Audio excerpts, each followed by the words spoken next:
What is a visual schedule? Because for some of you, this may be obvious and something that you've read about or heard about quite a bit, but we're not always sure, is it something specific or can it be different things? So let's have a look at what a visual schedule is. So a visual schedule is firstly something visual, a graphic way of displaying tasks, activities, or even chores.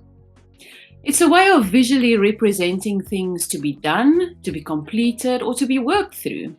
A visual schedule can take the place of long lists of instructions being given to a child, and it can also serve as a reminder or a support strategy to help our kids in being organized and in control, because that is something that is really important, even for our children. Even if they are still young, we do need to work on that organization and planning skills. And also, we'll get to this more, but to give them a better idea of what they can expect within a certain time frame. A calendar or a daily planner are also ways of using visual schedules, and these help us to organize different parts of our days, our weeks, or even our months, and we'll look at examples of those. What are the advantages of using visual schedules? A visual schedule supports an individual to have an idea what will happen within a certain time frame, as I just said. So this could be within a day, a week, perhaps within a school day. It gives an indication of what can be expected when, and with this also comes clear boundaries. For example, if your child will be able to see on the visual schedule what type of changes there may be, perhaps going on an outing or doing some chores before getting a favorite activity or treat, this will help them to be able to predict or expect what is going to happen. It just gives them that visual support strategy to refer to so that they can see, okay, this is what I'm doing now, and next I can expect the following. Sometimes it happens that we give our kids an idea or reminder of things to be done, or things that we may have planned for the day. But merely saying it out loud makes it very difficult to process at times, or for some kids it's trickier than for others.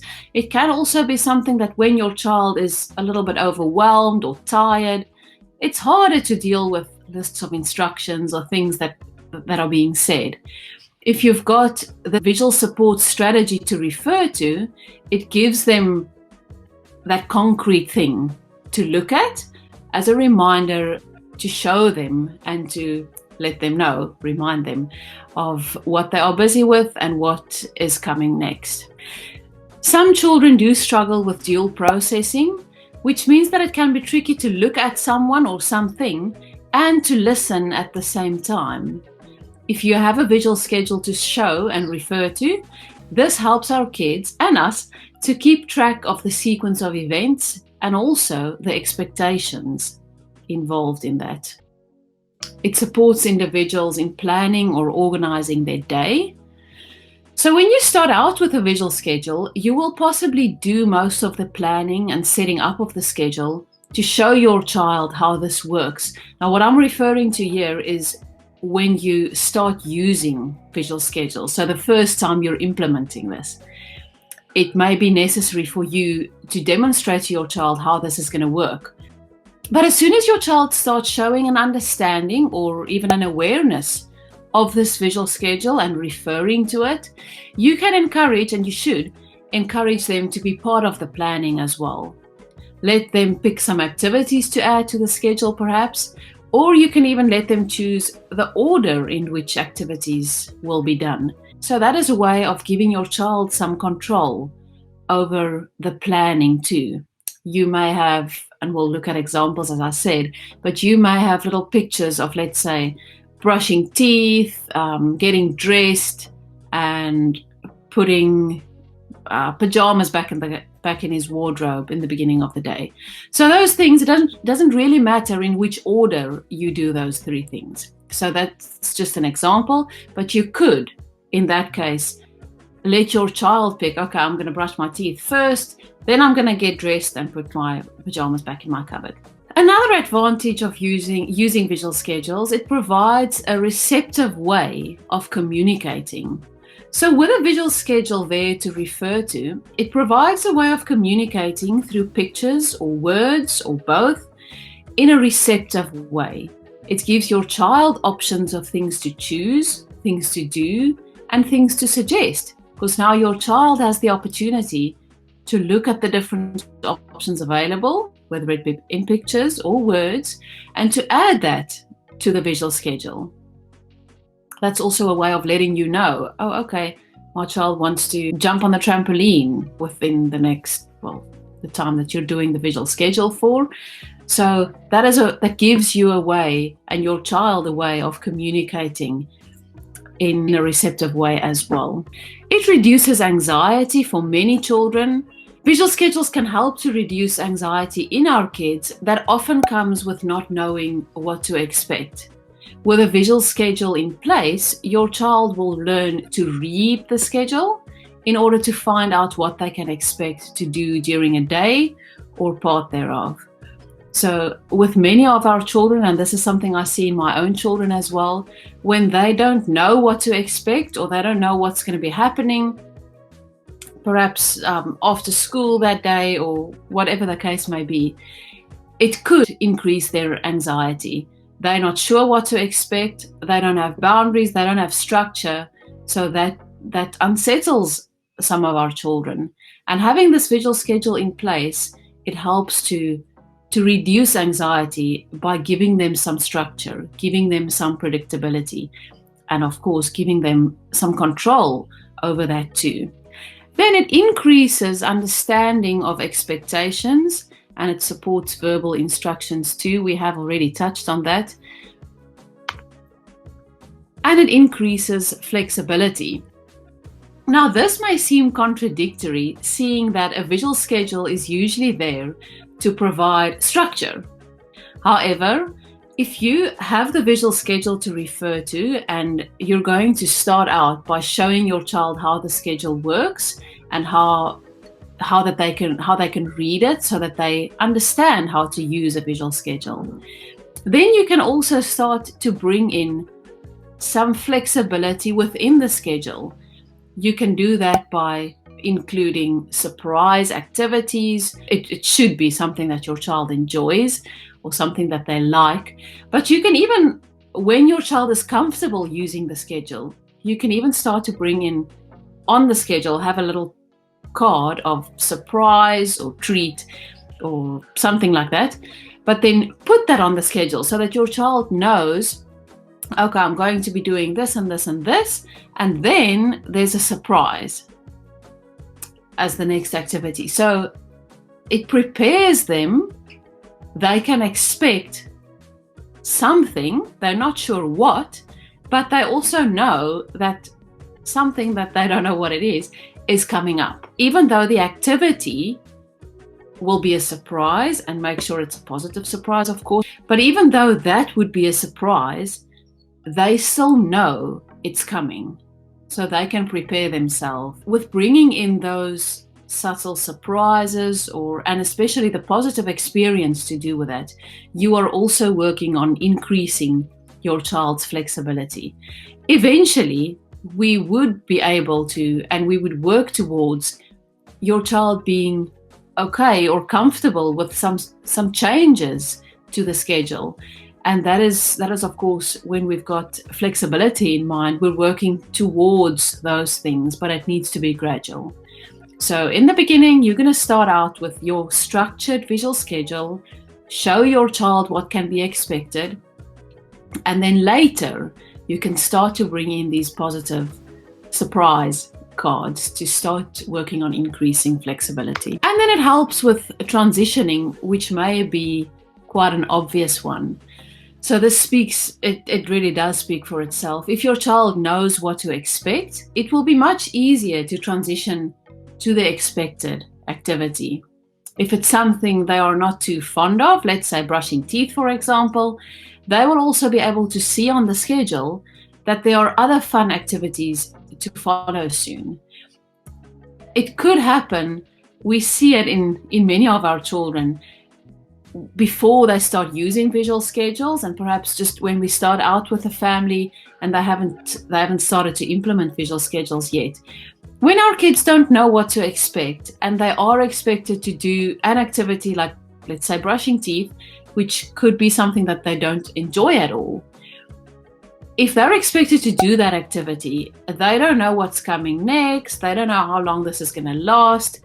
It could feel to them that this is going to take forever, and what then? I might be brushing my teeth for an hour today. I'm exaggerating there. But if you think of the bigger picture, and with a visual schedule, you're showing your child, okay, look, on my schedule, I'm going to brush my teeth now, and then I'm going to the playground or jumping on the trampoline or something. You would try, if it's something that, if you're going to expect your child to do a task that they struggle with or they really don't like but still need to do it, such as brushing teeth, you would want to make sure that you add a reinforcing activity or object, even a toy perhaps, as the next activity on the schedule, so that they can see, okay, brushing my teeth, but hey, after that I'm going to the favorite activity or toy. What do we need to keep in mind when we set up visual schedules? As far as possible, you want to use real photos. Now, you are the experts of your own child. You would know whether your child would like using real photos on the schedule, or perhaps your child doesn't need real photos. Perhaps they would be okay with little clip art pictures, or even pictures that you draw, or perhaps words. Perhaps your child finds words and the text more supportive than pictures. Perhaps they're really good at reading and they understand words clearer than they understand pictures. That's possible.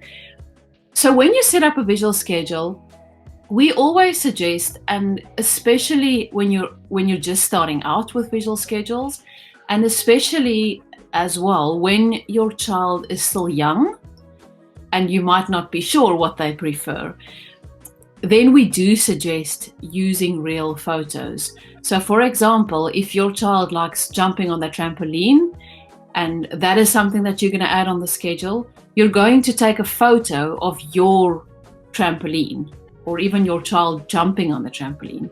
You're not going to Google for a photo of a trampoline and print that to use on the schedule. You're going to use the actual things that your child is familiar with. Same with other things. If you're going to do blowing bubbles as an activity, or brushing teeth, you want to take a picture of your child's toothbrush and toothpaste, or your child's bubbles, or even your child brushing teeth, so that they can clearly see on the photo, this is my toothbrush and toothpaste, or my bubbles, or this is me brushing my teeth. Now, whether you want to use a picture of your child brushing their teeth, or just the picture of the photo, of your child's toothbrush and toothpaste, that is up to you. You can even experiment with it, or you can ask your child if they are able to let you know which one they prefer. It's whatever works for you. Then when you're busy taking the photos and preparing these pictures for the visual schedule, let your child help to pick photos. Even if you want to take photos for these activities to demonstrate or to show them visually, let your child help you with that. Ask them to brush your teeth so that you can take a photo for an activity or this visual schedule that you'll start together. Ask them to show you the toys that they like to play with, or the activities that they like to do, so that they can help you with preparing these photos as well. That's just another way of involving our kids with the different strategies that we use even. Then when you've got pictures or photos together to use, make sure that your child understands what each picture means.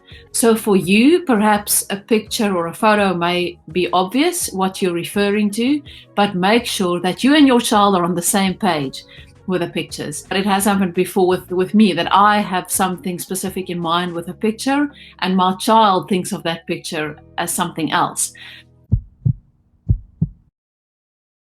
So make sure that you agree on what each picture means. Should you add words or text in the picture? That's up to you again. If your child is not showing any awareness or interest in text or words yet, it's not necessary to add the text to the picture as well. But if your child is starting to show an awareness of words and an awareness of even that certain words can be read and then it means something, then you can add text. Again, that is up to you. With some of our kids, one of my kids is like that as well, that he prefers text to pictures. So for some schedules that I would make for him, I would only use words and not pictures. But that is very child specific. It's safer to go with pictures as well. And when you and your child are more comfortable using these schedules, then you can change it. It doesn't, and it shouldn't, stay the same always. And then you have to be consistent. When you're introducing the visual schedule, especially, it's not something that you're going to try out once or twice and then think, oh, my child isn't really interested. My child doesn't get it. I'm just going to leave it. It doesn't work. It's something that you need to be very consistent with. With my own children, I've got 3 kids, and the little one, he took quite some time to really understand what this visual schedule means or what it is indicating. He saw his siblings use their schedules, and he started to get the idea of the schedule shows me things that I need to do, and then I need to indicate what I've done, but he wasn't sure really what it was about. So with him, it actually took a few months to understand, okay, this is what this picture means, and if I move the picture, it means I've done that activity or I'm done with that task. So be consistent with it. If you're introducing it, do it over and over and over again. Especially if it's something that you want a schedule that you're going to be using for a specific routine. For example, I have visual schedules for my kids for their morning routine. So that schedule stays the same, and they use the same schedule over and over again. Every day it stays the same. So they know now that they can refer to the schedule, and they've got, I'll show you in a minute what it looks like, but they can move the picture from the to-do list to the done or completed box when they've completed an activity. But if you're going to use it once a week and not expect it the rest of the time, and then you're struggling with morning routine, for example, and then perhaps you think, oh, I need to use the schedule again, and then you do it again for a day or two, that's not going to work. You have to be consistent with it, because remember, our kids need to learn how to use this.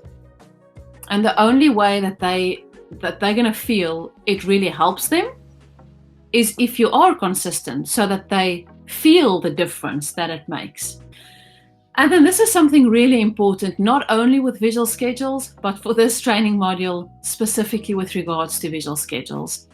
You would know your child, and you would know how much time they're going to need to really practice and understand how the schedule works, what it's about, and how it helps them. But remember that you are teaching them how and why to use the visual schedule. You're not assessing them. You're not going to print out all the photos, cut it out, put it on a nice sheet of paper, write down what you need to write down, and then just put it on the door and hope they use it. That's not going to work. You're going to have to sit down with them and explain to them, show to them how this is going to work. Go through the schedule with them as they're doing the activities as many times as needed, and then slowly start to fade your presence when you can. So in the beginning, you're going to help them to make sure that they're using the schedule, and to really make sure that they know how to use it. And then when you see, oh, okay, my child can now do 2 or 3 things on the schedule by following the schedule and referring to it, without me being there, then you can step back a little bit and perhaps just go in and check on them now and then to make sure that they are still making use of it and it's still supporting them. Pictures versus photos. Now, I did say that when you start out and when you're in doubt, use real photos. There are some kids who do understand and like pictures or clip art or even drawings. And if that is the case, you are welcome to use those pictures. However, when you start out, it's safer to use real photos until you are certain that your child will understand the pictures. This is not something that you start out with photos and you need to work towards using pictures. It's not necessary. If photos work for your child, then you can continue to use photos. Perhaps you might want to add text or words to the photos then at a later stage, which is an option. But it's not a way of making progress when you move from using photos to pictures. It's child specific. It's whatever works for your child. And then if you're going to use pictures, you want to make let's go back to the morning routine example. You want to make a schedule of the morning routine with pictures of a little cartoon, brushing teeth, or whatever the case may be, then it's even more important that your child should be helping you to select pictures to use for the schedule, because you don't want to select one that you think is cute or that you think is clear and your child doesn't agree. So especially when you're using pictures and not photos, be very sure that you are involving your child in the process of selecting pictures. But again, when you start out, we would suggest using real photos. We're going to look at some examples of visual schedules. So the first one is a first-then schedule or chart, where you have one task, usually in the first block, and then a fun, motivating activity in the second block. We suggest starting out this way. The first one that you're going to add in the first then chart, the picture or the task in the first block, it shouldn't be something that your child hates, not at all.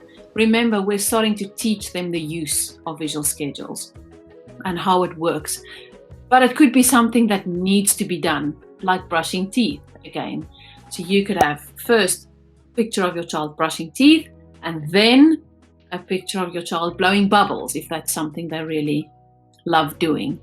So put the one thing that needs to be done first so that they're moving on to a very reinforcing activity. If you do it the other way around, if you're going to do first bubbles, then brushing teeth, and you're just starting out with visual schedules, it's not really going to be reinforcing for them to move on to the next activity. So yes, we're definitely not going to do one little expectation or task or chore and then only fun stuff. But remember, we're introducing visual schedules. We're showing them how this works and why it's going to help them and why they're going to enjoy it too. You can gradually increase the length of visual schedules. The next example is one way of how you can increase the length of the visual schedule. So you'll notice that in this first example, it's a horizontal chart. You've got the first and then next to it, then. With this one, it's a list of things, the one underneath the other. This is also, it depends what you want to do and what you want to do with your child. The one in the list format is just easier to do when you've got longer lists of activities or longer schedules. You don't have to put the words first, next, then last. You can just have the blocks eventually. And if you feel that your child doesn't need the first then chart and you want to move on to this from the start, then that is something that you can do. If it's the first time that you're introducing visual schedules though, and your child does struggle to follow instructions or do activities when they are expected to do so, I would suggest starting with a first then to help and to prove to your child this is worth it. It's not an extensive list of things that you expect, and then they can get to do something fun at the end. We want to show them it's a little bit of brushing teeth and then fun stuff.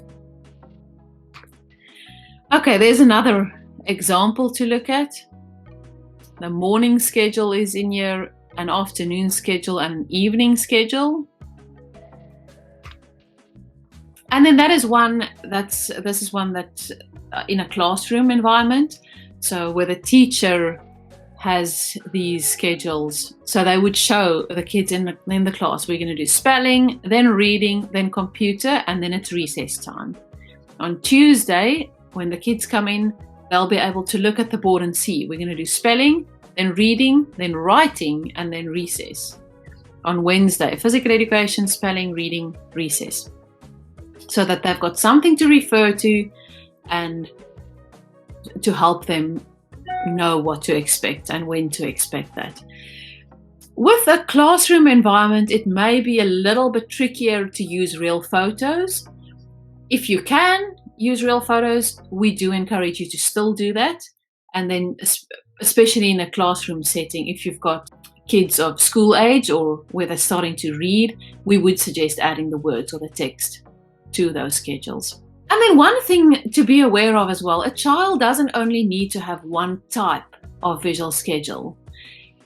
You can have, for example, a weekly schedule where you've got, I'm going to show you an example of that in a moment too, but where you've got a way of showing your child, okay, you've got cricket on a Monday and swimming on a Wednesday after school, so that they know when they get up in the morning, okay, today my day is just school and then home in the afternoon, or I've got school and then swimming after school today.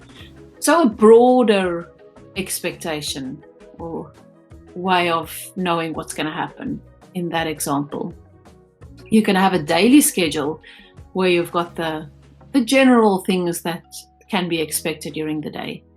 You can even have, perhaps you've got homework time at home, and you've got a list of tasks that needs to be completed. So you could have, very similar to the school one, you can have homework, okay, we're going to do reading, then baking, and then free play.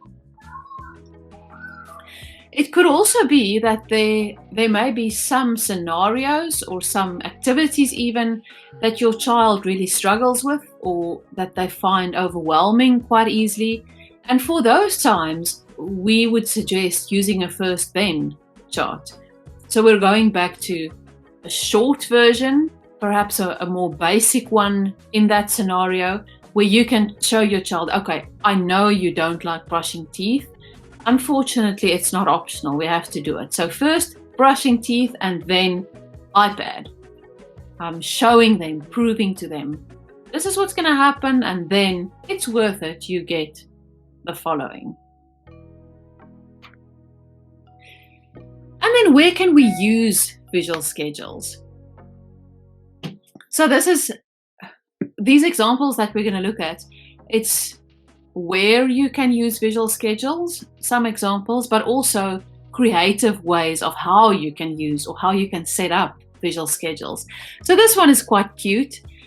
It's got the morning routine with what the child is expected to do in the morning. This one actually even has the time of the different activities on the schedule. Again, that is child specific. If you want to add that and you do have a fixed time for activities with, let's say, your morning routine, you can add times to it, but it's not necessary. You don't have to.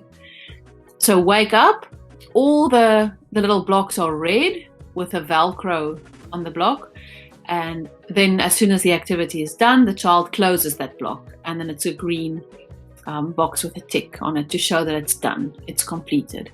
So that's a cute way, a nice way of giving them some control as well. They've got something to flip over, close the box, that's done.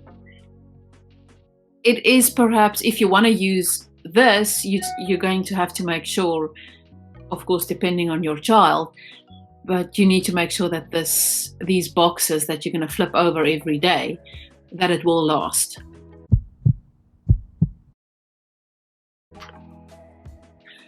This is one of my kids. So not the same morning routine, but this also a morning routine schedule. I actually don't have a close-up of that one, but there's 2 columns on this sheet. It's got their name on top, and then it's got 1 column with to do and 1 column with done. So when we start out in the morning, there's little bits of row for each to do task, and for the same task there's a piece of Velcro in the done column. So when we start out in the morning, all the pictures are in the to do column, and as soon as they complete a task, they move that picture to the done area. Now with the first example that we looked at, they've got the times there. In other words, that is a specific sequence in which it needs to be done. And that is something that you would often use in visual schedules. With this example here that I did with my kids, they have the same specific tasks, of course, that they need to do as part of their morning routine, but it doesn't always happen in the same order. So with theirs, I didn't add a time to it, and they also know that with these schedules, they don't need to start at the top and work their way down.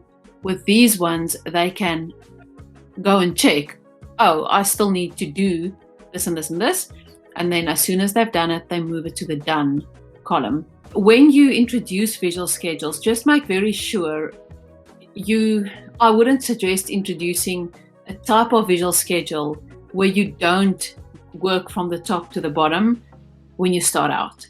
Make sure your child understands first how the schedule works. You would know your child though, so if you feel that this is something that could work, it's a visual way of showing them what they still need to do and what they have completed. So that is something, if you know it would work for your child, you can introduce it in that way. This one is really small, but this is a weekly planner. So on Monday, this child has school. On Tuesday, school and then gymnastics. On Wednesday, it's school and then swimming. On Thursday, school and then cricket. On Friday, school. And on Saturday, farm day. So with this one, it's, as you can see, not all the little details. We don't have the morning routine as part of it. It's a general, I get up in the morning, it's Monday, okay, I just have school today. Quickly referring to it and being prepared, knowing what to expect. When it's Tuesday, okay, I've got school, but I've got gymnastics after school. So just giving that broader idea. There's a daily schedule of a school example. So where they've got the times, perhaps in a school setting, it may be with certain classes easier to add times because they've got fixed class periods or subjects. So that is something that you can do then. But the daily schedule here at 8 o'clock journal, 8:30 math, and recess, and working through the schedule. Of course, this is one that you're going to work from the top to the bottom. And then with this last example, using real photos, that is, I wanted to show you what this should look like. The example here is a horizontal one, but you can do exactly the same in a list format. So we're going bike riding, then he's going to play with trains, which with this, you could ask your child to help decide the order of events.